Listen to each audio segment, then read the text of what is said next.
Welcome to Game Day Review. Start over. You ready? Start over. Welcome to Game Day Review. Got man Craig Jenkins, Morgan Smith. Craig, man, what's been good? Not a lot. Just enjoying some sports. Love it, man. We're in second round of playoffs for girls. Boys, first round will start Tuesday.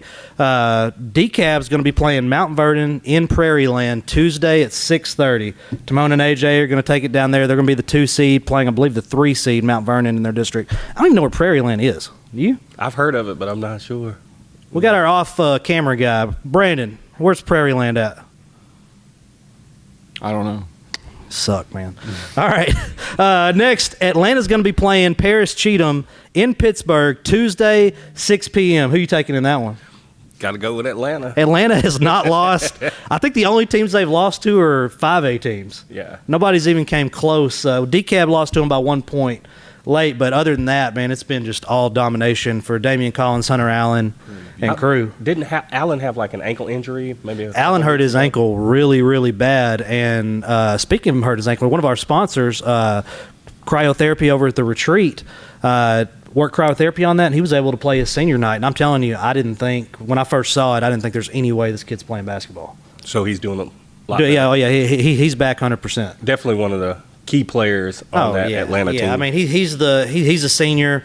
I'm going to call him the leader of that team, definitely the emotional leader. Damian is just I'm calling him the 5-star phenom. He's going to get his no matter what. But you know, with the shooters they have, the way they're running that offense, the way defense is played, man, they're going to make a deep run. Caleb Hamilton, Cam Dickerson, both. Alex Boston is one of the best shooters in the area, and you know, J.J. Fields, a previous top 5 number 1 play winner. Yeah. We know he doesn't mind slamming it in somebody's face. Definitely going to see some dunks in that game. Oh yeah, it's going to be a show. Texas High boys are playing Tuesday versus Marshall. This is actually a doubleheader. I'm sitting here looking at this and thinking, we might want to see if we want to take this because we get 2 games. They're playing in Hugh Springs. Texas High is playing at 7:30. Hooks is playing Winsboro at 6. I just got stalled right there for a second. What I was going to say about Texas High is I've been watching some of the highlights on C.J. Kelly, and it seems like he's coming into his own as the season has progressed. Yeah. You know, he's becoming more of an all-around player. I mean, CJ's finishing baller at the basket as well as on the outside. Matter of fact, while we're talking about CJ, let's throw up his dunk right here from last week. Hooks, Benji Johnson, Winsboro. I don't know anything about Winsboro. I do know Hooks has a pretty good basketball team. They're in a very tough district with DCAB and Atlanta. I'm looking to see an upset here over Winsboro. Hooks over Winsboro. Yeah, That's what I'd say, too, because, like you said, Benji Johnson, highlight reel. I mean, any other district, they're going to be a 2 seed. Just in this particular district, they just, with Atlanta and DCAB, you know, I mean, they're a good team. But let's switch it over. PG's going to play Tyler Chapel Hill Tuesday, 7 o'clock in Marshall. Don't know much about Tyler Chapel Hill, but I do know a lot about Pleasant Grove girls basketball team. This is the boys. Oh, that's boys. Yeah. Threw me off with that right there. For some reason, I thought you went to girls. No. The boys team, it's are they going to find their identity? Are they going to shoot from the outside? Are they going to let Henry control the point a lot more? Or are they just going to bang it down low? I really want to see those guys get it to the big guys down low and then kind of open up the outside shot for Carmody and Henry. That entire offense is ran around Tavondrick. And it's really just if he's feeling it or not. I mean, he can literally, in my opinion, go to the rack anytime he wants. He could finish with a double-double every single game, going to the rack, scoring and dishing. I mean, he's obviously the best basketball player on that team, and everything's going to offensively have to go through him. I think the game he played the other night was probably his most complete, well-rounded game. He did it from every aspect on the court. Liberty Allo, in Liberty Allo's defense, we'll cover. Actually, let's switch over to Liberty Allo since we're talking about them. They're going to play Kilgore in Hallsville 7 p.m. Tuesday. The defense I saw from Liberty Allo was unbelievable. Yeah. I don't remember. I've seen them play 4 times this year, and I watched them on the broadcast you did when I was sick. I don't remember their defense being that good. They've got, like you say, pretty much every position they have somebody that can play that position. Yeah. Whether it's Hunter, Atkins, Hampton had a good night shooting the other night. I think he was sick when I saw him before the game, and he had a mask on. I think he was trying to play possum and then came out there and had a good night shooting the basketball. Every time he was open, I was like, somebody guard this man. Yeah, he had a great night. Great times. Good luck to all the local teams in the area. Arkansas High, it'll be a couple weeks before we get in a playoff thing for them. Their season goes a little bit longer. Girls, the PG girls won the area championship last night. That right there, it doesn't surprise me one bit. I'll say it like that. I've seen a number of games for the Pleasant Grove girls. I mean, every position, whether it's Livingston, Henry, Lloyd, Ware, they can all flat out play basketball. So it's not one player you can stop or two players you can stop. If somebody's having a bad game, somebody else is definitely stepping up. They're extremely well coached. Yeah. I mean, they're exciting to play. Exciting to watch, excuse me. But they won 58-47 over Van last night. We won't know where they play Tuesday until tonight. The team that will be playing obviously hasn't played yet. Yeah. But let me tell you about a team that did win first round, excitingly, is the LE girls. Another good team. Oh, yeah, another great team. They were in – let me just tell you, I know we covered this on our first one. They were up late in this game. They were playing Chapel Hill, Mount Pleasant Chapel Hill maybe, if I'm not mistaken. They were up. The team came back and tied it. They go into overtime. 3 starters are sitting. They're down 5 points, and they win by 5 points. You talking about overcoming adversity, believing in the person beside you? That's exactly what happened in that game. One of the players that starts at the highest level at the coach. One of the players that impressed me most, it was the Pleasant Grove Liberty Islo girls game, and Henry was running the point for Pleasant Grove, and Crabtree from Liberty Islo was playing defense on her. It was back and forth all night. Liberty Islo played a really good game. They lost late, but as far as defense, Liberty Islo girls has a great defense. Yeah, I mean, they're just full of athletes over there. Yeah. And, being there the other night, it's that's one of the nicest gyms in the area. You watched the broadcast a little bit, didn't you? Yeah, I came early. Oh, yeah, that's right. Yeah. Man, what do you think about the new camera angles? That's all everybody's game talking changer. about. Yeah. It's like you're literally watching one of the other shows. Brandon, what do you think about it? It was great. It was great being in the huddles during timeouts and stuff. It's just a different perspective. Yeah, should we? Do you think since it took the very last basketball game of the season, should we take a look? Should we dock the producers' pay a little bit for doing that? No, we'll cut him a little slack, or maybe we can cut his pay and then make him get a side job. Yeah, that's probably what we should do. We'll talk about that a little bit more here in a minute. Yeah, because there's some people in this room that believe you should take less money and work for somebody else to make it back up on the side. Yeah. We'll figure it out, though. Let's talk a little. Let's go to baseball schedule. It's too early in the season for me to know a lot about it. The PG boys, the black and gold game is today at 5 p.m. Monday, PG is going to play at home against Atlanta, 5 p.m.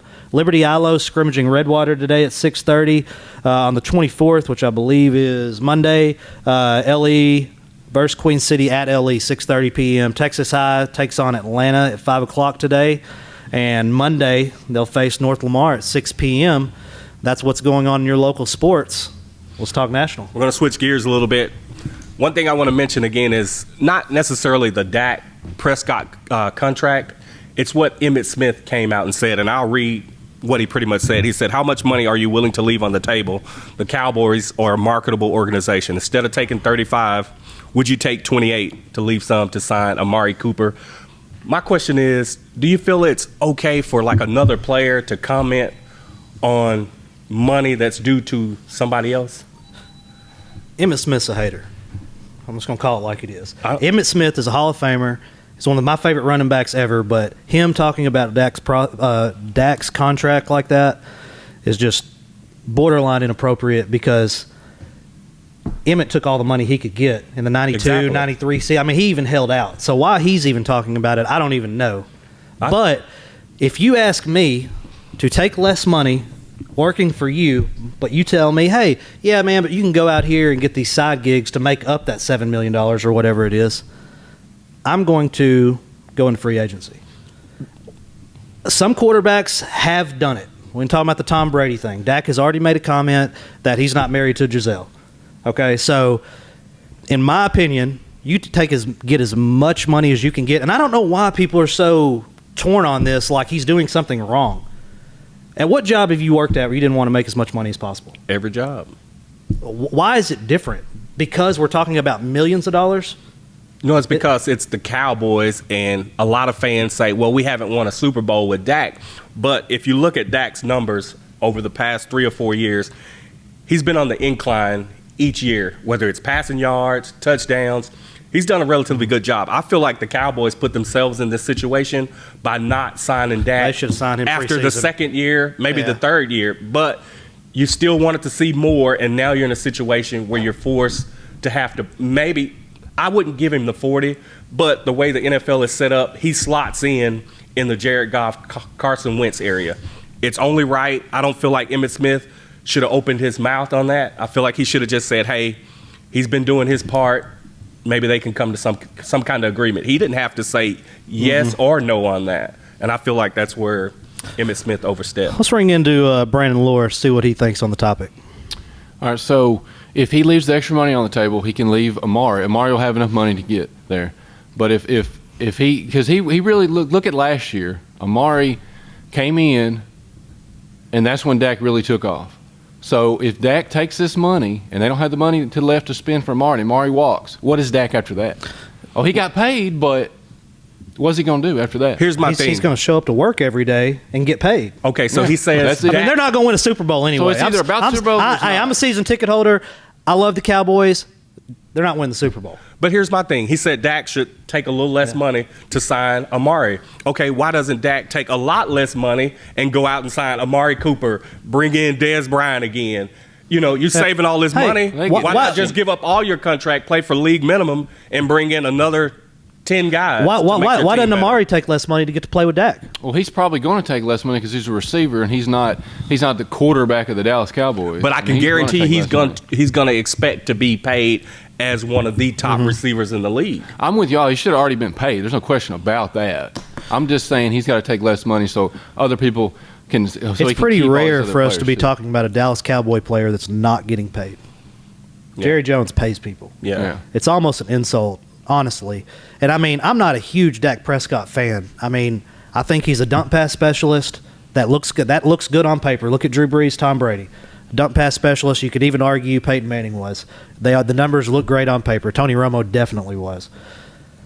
But for some reason or other, that offense scheme, all that is just not a winning formula in Dallas. And we're going to see another Tony Romo area with Dak Prescott, in my opinion.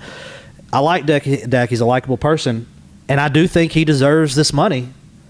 But I don't agree with the argument he should take. He should take less money to sign a guy that he already can't win with. My biggest thing in this whole situation is you better get him signed before Pat Mahomes signs.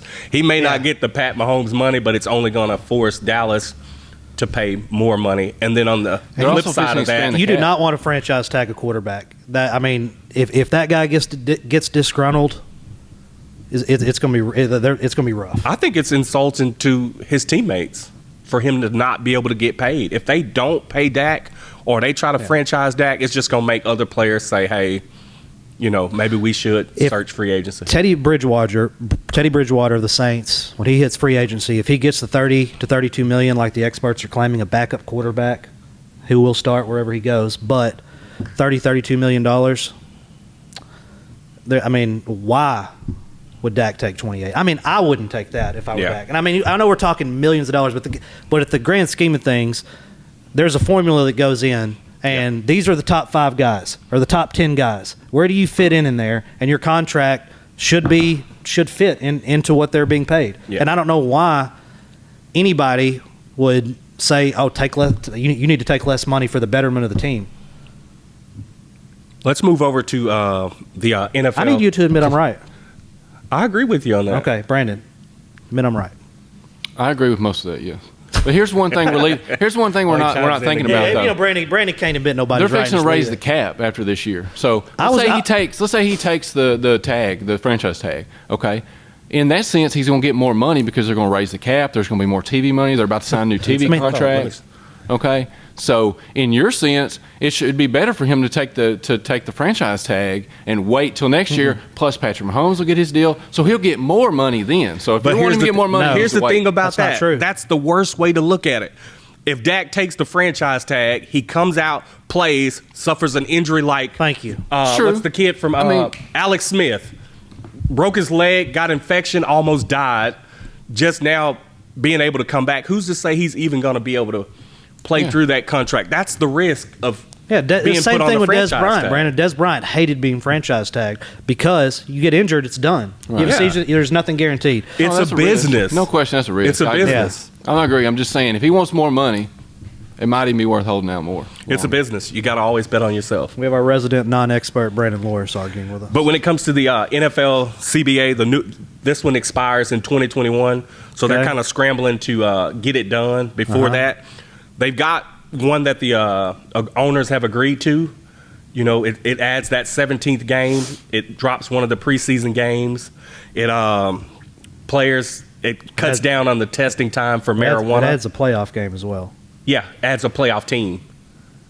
You're right. It adds an extra playoff Yeah. team, and it cuts down on the marijuana testing from like 4 months down They to should like be 2 doing months. that anyway. Well, they cut it down to Right. 2 months, so they know when they're going to get tested. So anybody that fails in those first couple of weeks of the season, they're just an idiot. And it also This is true. it guarantees the 5th year Shouldn't for be like tested for it at all, though. players entering when they come out in the draft. You know how some players sign 4-year deals. Now they have a 5th year that's guaranteed. I think that's good for the league as well, and then maybe some added roster spots and stuff like Let that. me tell you the downside of this. That fourth preseason game, starters don't play in.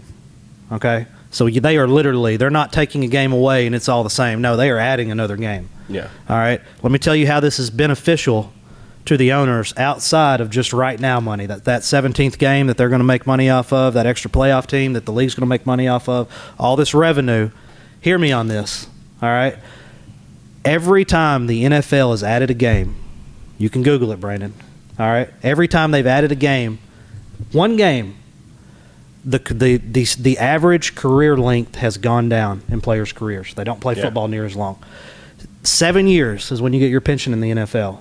This is going to save the owners millions and millions and millions of dollars because players are not going to. That one game takes a big percentage off a player's career. Somehow the statistics show it. Every time they've added it, players' careers have gone down.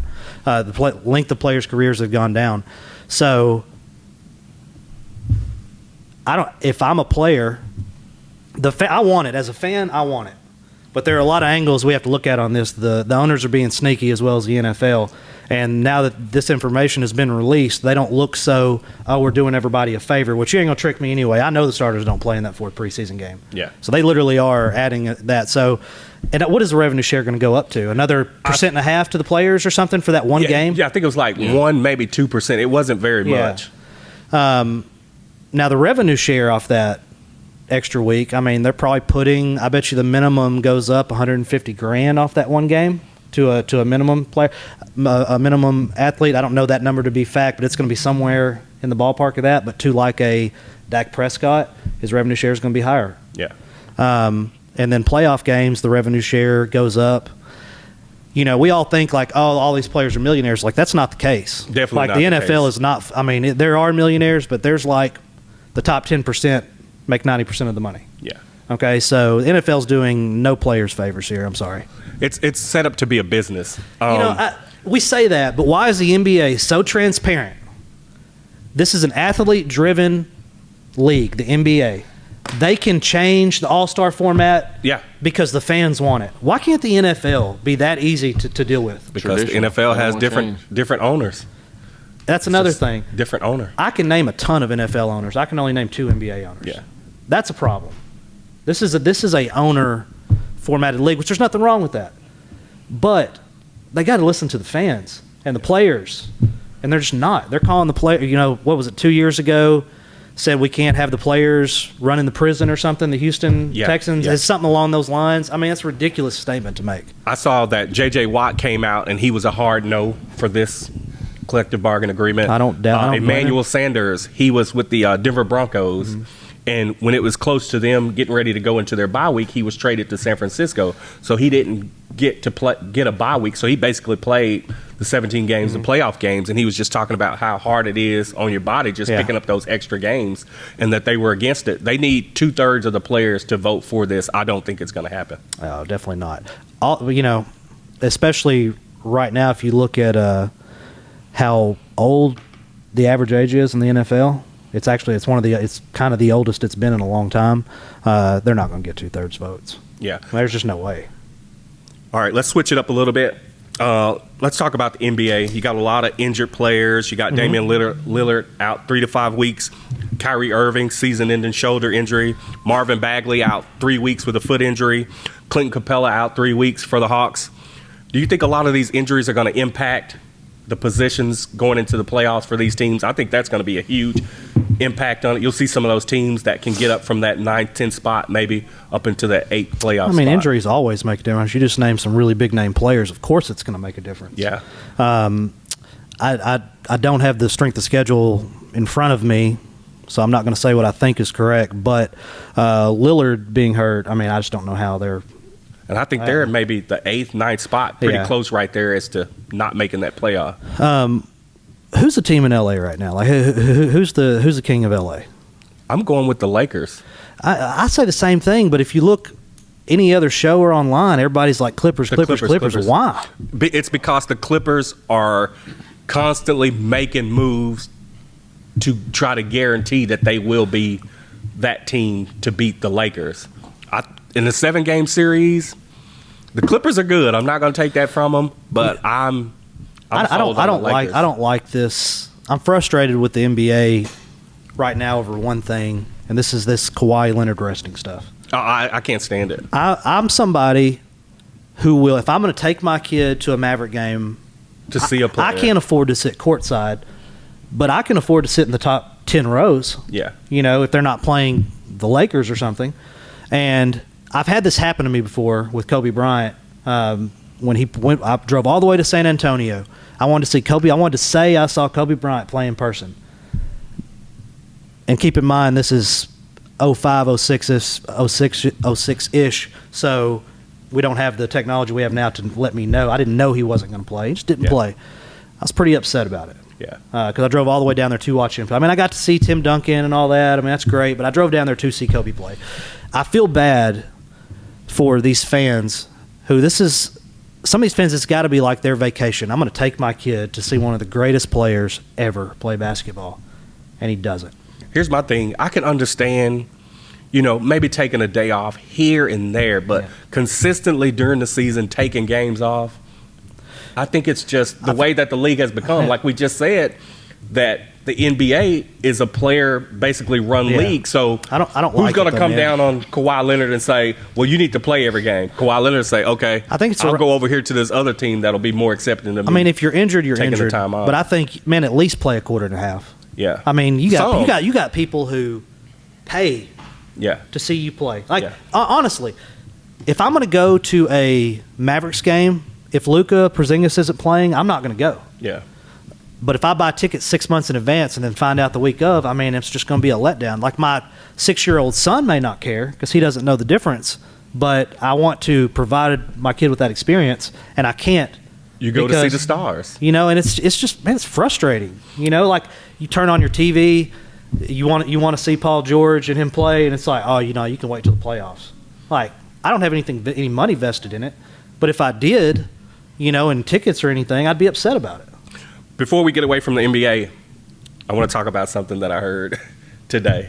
Last night, Joel Embiid, he scored 36 points, 16 rebounds, and he's now officially calling himself the best player in the world. I don't know what world he's living in, but what do you think about those comments? I think he misspoke. I think he meant he was among the best players is what he was thinking in his mind, but it came out wrong. Well, I only have what he said. Right. Joel Embiid said he's the best player in the world. Yeah. A guy that did a lot of crying. He's not the best player on that team. What is he talking about? Maybe he feels like he's in a league where there's no Giannis or no LeBron or. Ben Simmons is a better player than he is. Speaking of Ben Simmons, what's going on with this rift? They're talking about one of them has to go. They're in enough stables for 2 horses. I hadn't heard it. It's been like a thing going around that they just don't. Like the media has pitted them against each other, and they don't want to play together anymore. I think they just want to get rid of Ben Simmons. I like Ben's game. I don't think he's been the player that they expected or wanted him to be. Because he won't shoot the 3 ball. If you're bad at something, I like that he knows he's not good at it. But that's something he has to work on. That's it doesn't, though. It doesn't. You don't have to be a 3-point shooter anymore. It's good to have that in your arsenal. You need to have it, but if it's something you're not good at, and you're a professional, you get out there and work on it. He has to stay after practice Listen, and get better at the three-point Anyway, shot. back to Joel Embiid. Dude's a center in a dying league of centers. He's a center. He might be the best center in the world right now. I don't know. I wouldn't agree But with he's that. a new age center. He can shoot threes. He's a better three-point shooter than Ben Simmons. So, I mean, I don't know. We'll he's a modern center. So settle this. If you're a professional, do you feel like you should get in there and work on your three-point shot? Yes, I totally agree. But if you're a point guard and that's just not been your game forever, you're not going to, is the thing. But that's something you have to add to your game. It's once you make it to the NBA, you can only live so long off of what you did in college. Right. Every player that goes on to be great develops different aspects of their game that they didn't have before. Yeah, Giannis is shooting threes now. Yeah, it's And something he's you have a to little do. better, but Well, let's talk about one more thing. It's probably the biggest sporting event this weekend.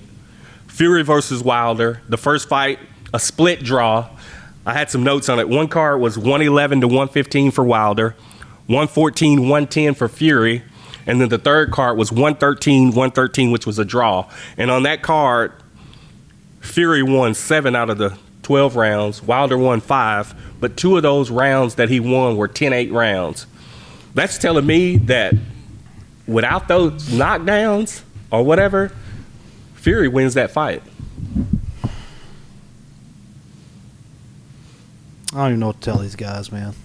Aaron, I've been trying to tell them. Don't know why you listen to me. Listen. Finally listen to me. All right? Depends on how good it is. Your boy knows boxing. Brandon, tell him I know boxing. I agree. All right. I'll listen Certified. when it comes to We got certified. I know my boxing. Who is this guy that's over here? Just- Brandon? Brandon. You know, he makes up stats as he goes. Anyway, Deontay Wilder, it's rare for him to step in a boxing ring and be the best boxer. It's rare. Oh, guaranteed. He's not a boxer. He's the most dangerous man walking the planet with boxing gloves on. Anthony Joshua, I don't care what they want to, on the other side of the pond, they want to swing it anyway. Anthony Joshua does not want Deontay Wilder. Been running for All right. years. Deontay Wilder's never been knocked down. He's been hurt, but he's never been knocked down, so he's obviously never been knocked out. Is Tyson Fury a better boxer? Yes. Can Tyson Fury win this fight? Absolutely. Tyson Fury can win this fight. But let me tell you why he's not. Deontay Wilder lets the hands go. And you saw late in that fight, the first time they fought, you can't survive one of those punches. Fury's tough. He's going to get up. But he gets knocked down 2 or 3 times in this fight.